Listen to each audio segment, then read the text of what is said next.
Começa agora mais uma edição do programa TV OAB. A OAB Piauí participa da 3ª Conferência Municipal da Pessoa com Deficiência e o STF aprova o sistema de cotas raciais nas universidades públicas do país. Saiba o que muda com a decisão. E o primeiro Congresso Piauiense de Direito Eleitoral acontece até sábado.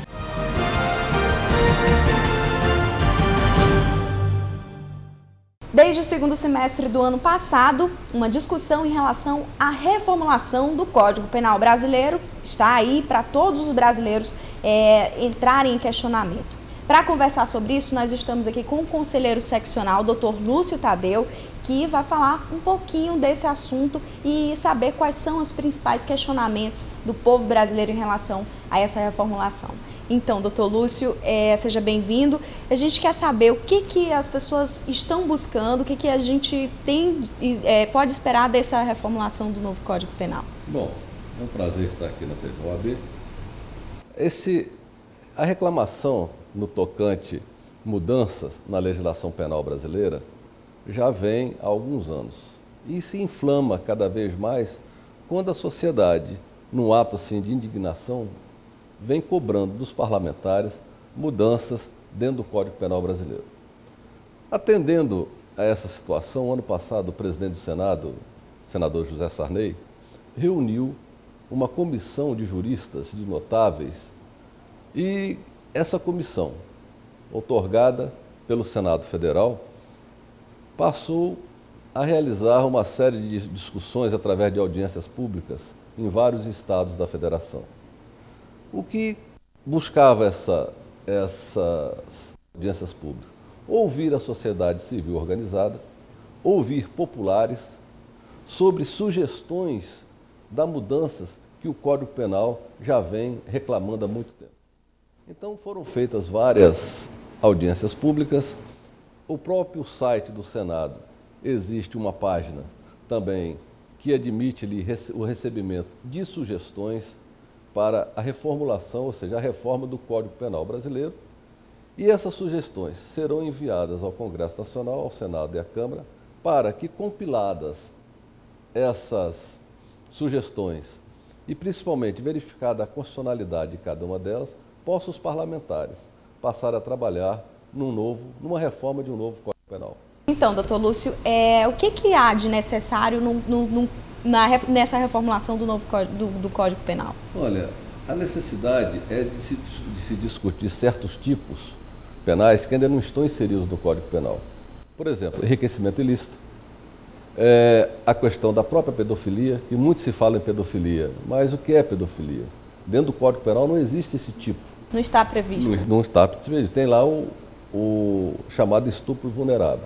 Mas o importante é que busque ouvir a sociedade. A sociedade tem apresentado muitas sugestões, como pena de morte, castração química, a questão da prisão perpétua.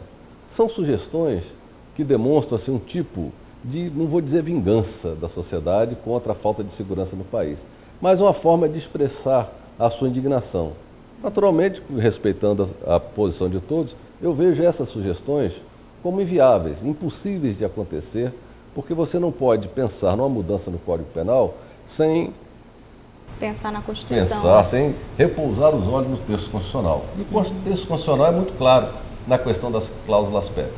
Mas voltando ao Código Penal, nós temos a necessidade de rediscutir a questão da maioridade penal, não é?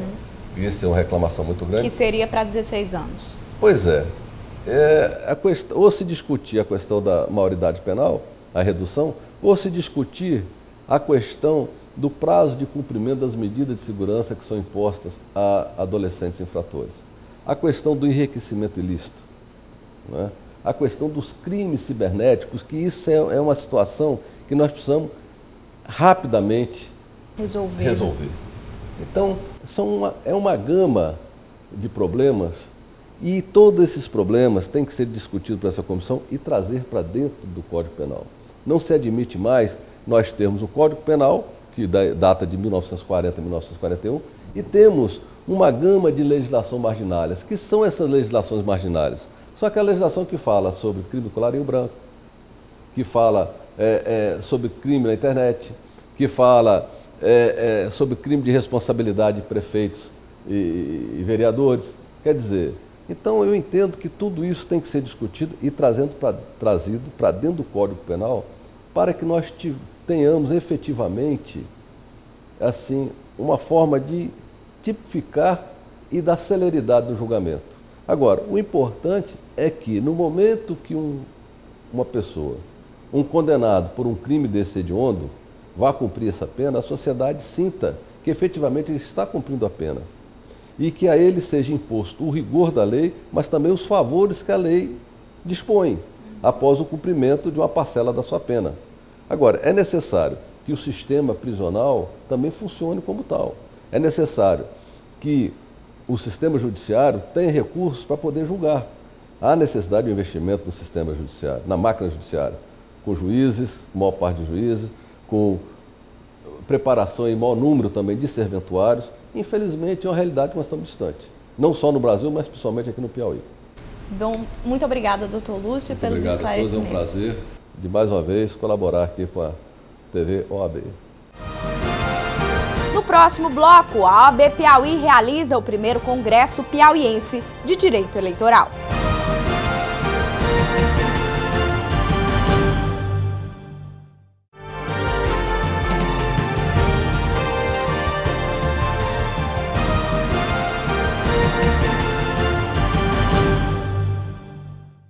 Teresina realizou a terceira Conferência Municipal da Pessoa com Deficiência, que teve como tema principal as perspectivas da Organização das Nações Unidas para a Defesa das Pessoas com Deficiência. A OAB Piauí participou da ação. Acompanhe.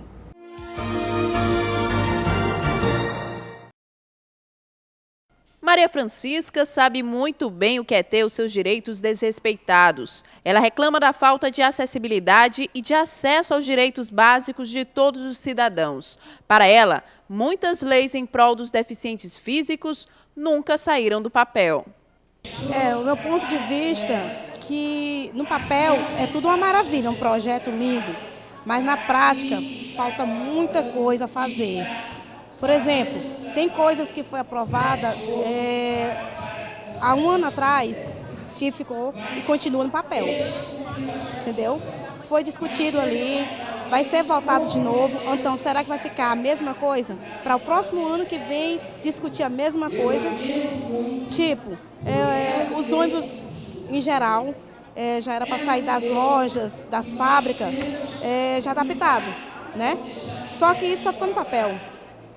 Até agora não tem um ônibus para viajar para fora adaptado. Assim como Maria Francisca, cerca de 500 mil pessoas vivem com algum tipo de deficiência no Brasil e necessitam de políticas públicas que fortaleçam seus direitos. Mas como é possível melhorar a vida e a movimentação de pessoas que vivem com algum tipo de deficiência? Essa e outras perguntas foram debatidas durante a terceira Conferência Municipal da Pessoa com Deficiência. O evento aconteceu nos dias 26 e 27 de abril e teve como tema as perspectivas da Organização das Nações Unidas para a Defesa das Pessoas com Deficiência. A OAB Piauí participou da ação. Girlane Cassiano explica que o encontro abrange questões como a acessibilidade, a atenção à educação, o acesso à saúde e a inclusão social. É o momento de que neste encontro nós possamos avaliar se está havendo a devida aplicabilidade das políticas públicas concernentes aos direitos e garantias sociais da pessoa com deficiência, quais são esses serviços e não havendo, certo? Como, por exemplo, ontem, no dia de ontem, houve a oportunidade, foi bem breve, certo? Mas foi dada nas mais diversas ramificações de oportunidade, como o trabalho, como os direitos, acesso à justiça, como a educação, a saúde, ao transporte. Então teve várias correntes aqui levantadas ontem, mostrando o que é que nesses ramos é prestado acerca de políticas públicas de acessibilidade às pessoas com deficiência.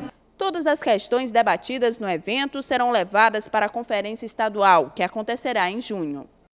Se a gente parar e olhar para os anos 80 e 90, que não tinha nada, a gente pode até pensar que já se fez muito em relação ao que não tinha, mas nós atingimos alguma coisa na educação, no trabalho, no transporte, na assistência social, mas a gente precisa fazer muito mais em todas as áreas. Nós precisamos investir na segurança, nós precisamos investir no transporte, nós precisamos investir principalmente em acessibilidade arquitetônica, acessibilidade urbanística, acessibilidade humana, acessibilidade, enfim, de um modo geral, para atender as pessoas com deficiência e as pessoas com mobilidade reduzida.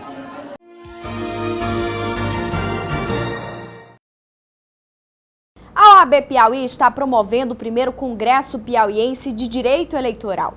Durante 3 dias, temas de grande relevância serão debatidos. Fidelidade partidária, prestação de contas, aplicabilidade da lei da ficha limpa. Esses e outros temas serão debatidos durante o primeiro Congresso de Direito Eleitoral, que acontece até o próximo sábado. O evento é uma iniciativa da OAB Piauí. Para o presidente da Comissão de Direito Eleitoral, discutir o tema e suas vertentes em um ano de eleição é bastante oportuno. Bom, de fato, a OAB, desde o início da criação da Comissão de Direito Eleitoral, foi um dos pressupostos da sua criação, organizar eventos de tal magnitude, tal como este está sendo organizado, juntamente com outras instituições parceiras, tal como o Instituto Piauiense de Direito Eleitoral, CPCADEP e a própria ESAP, a Escola Superior da Advocacia Piauiense. Cerca de 700 pessoas são esperadas durante os 3 dias de congresso. Lucia Viana aponta a atualidade dos temas e a presença de profissionais renomados como atrativos do evento. Os palestrantes é um motivo de grande orgulho ao nosso estado do Piauí poder contar com a participação efetiva dos mesmos, dentre os quais destaca-se a participação na palestra de abertura do Dr. César Brito, um advogado de alto renome, de uma trajetória profissional espetacular, exemplar. Teremos também o desembargador Cássio Nunes Marques, que é um advogado aqui do nosso estado do Piauí, e que com seus próprios méritos conseguiu alcançar hoje o cargo, a função de desembargador do Tribunal Regional Federal. Teremos também o doutor William Guimarães, que também é um advogado do nosso estado do Piauí, e estará lá ministrando sua palestra. E também contaremos com a presença do doutor Joelson Dias, ex-ministro do Tribunal Superior Eleitoral. Teremos a participação da doutora Gabriela Hollenberg, uma advogada também bastante renomada em Brasília, com a sua atuação perante o Tribunal Superior Eleitoral. E como palestra de encerramento, contaremos com a participação do Dr. José Jairo Gomes, um dos maiores doutrinadores do nosso direito eleitoral. Para o presidente do Instituto Piauiense de Direito Eleitoral, o advogado aparece como um dos pilares essenciais para o aperfeiçoamento democrático. Na verdade, a Comissão de Direito Eleitoral, presidida pelo Dr. Lucier, o Instituto Piauiense de Direito Eleitoral e outras instituições, estão organizando esse evento, cujo tema central é o protagonismo do advogado na concretização da democracia e das eleições. Então, o advogado é uma das peças-chave para a realização e a consolidação da democracia, e a OAB vem com este evento priorizar e debater temas referentes à atuação do advogado nas eleições. O juiz do Tribunal Regional Eleitoral, Walter Rebelo, será um dos debatedores do evento e irá explanar sobre fidelidade partidária. Ele enaltece a mobilização da ordem no debate acerca das leis eleitorais.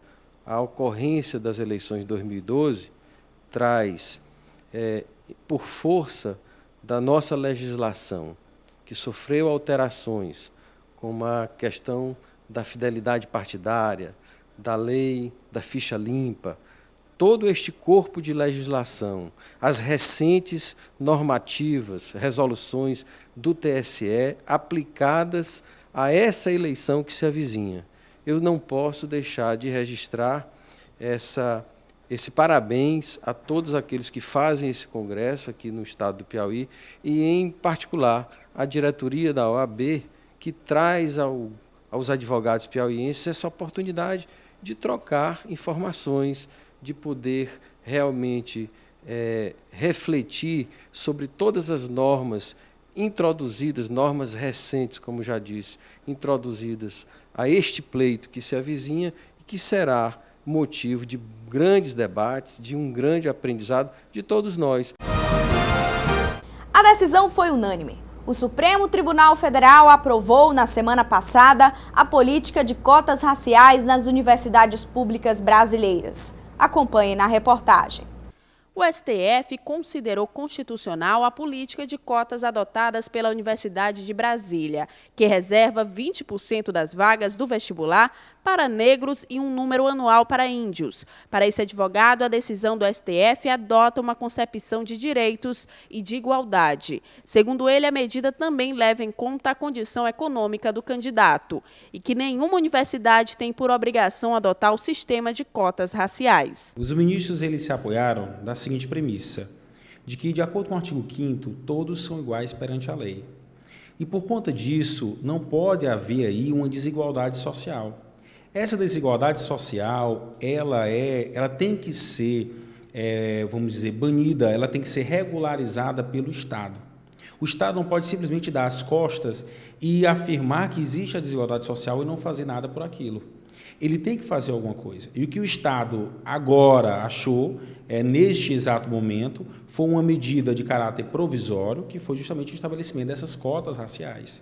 Para Gilvano Quadros, membro do grupo afrocultural Coisa de Negro, o Brasil tem uma dívida histórica com os negros e a decisão do STF tenta acabar com uma herança de preconceito e oportunidades desiguais. Para nós é muito importante pelo momento que a gente vive, pela situação da população negra, pela situação do jovem e do adolescente negro no nosso país, certo? Há de dizer que, quando se fala em relação à discriminação, as cotas, ela é uma política imediata, que nós precisamos entender que ela não vai estar tomando espaço de ninguém, certo? E outra coisa, dizer que a política de cota é uma discriminação, de repente pode até ser, né? Mas não é uma discriminação que vá dizer assim, você presta, separar as pessoas, você presta e você não presta, ou você é isso e você é aquilo, certo? Nós só não vai rotular, nós só estamos tentando minimizar, não é nem sanar, minimizar o tanto de exclusão e a diferença que existem, que tiveram ao longo dos anos. Nós podemos andar em qualquer faculdade, e eu já dei palestra em faculdades particulares e públicas, e a gente consegue contabilizar na sala de aula quantas pessoas negras tem. Será que é por incompetência ou por falta de oportunidade? Segundo dados do grupo afrocultural Coisa de Negro, o Brasil é o terceiro país do mundo em número de negros. No Piauí existem 148 comunidades quilombolas. O Piauí possui 73% de negros na população total. Como é que nós vamos mensurar, né, a capacidade de cada um, certo? Através, sendo que as pessoas costumam dizer, eu não concordo com as cotas para negro, eu concordo que se tem uma cota para a escola pública, ou então eu concordo que seja feito um investimento para que as pessoas cheguem com qualidade, as pessoas da escola pública cheguem com qualidade para disputar o espaço. A TV OAB fica por aqui, lembrando que para participar do programa é só enviar sugestões para o e-mail tvoabpi@gmail.com ou acessar as redes sociais, pelo Twitter, @OABPi, ou no Facebook, OAB Piauí. Nosso programa vai ao ar todas as quintas-feiras, com reprise às sextas-feiras.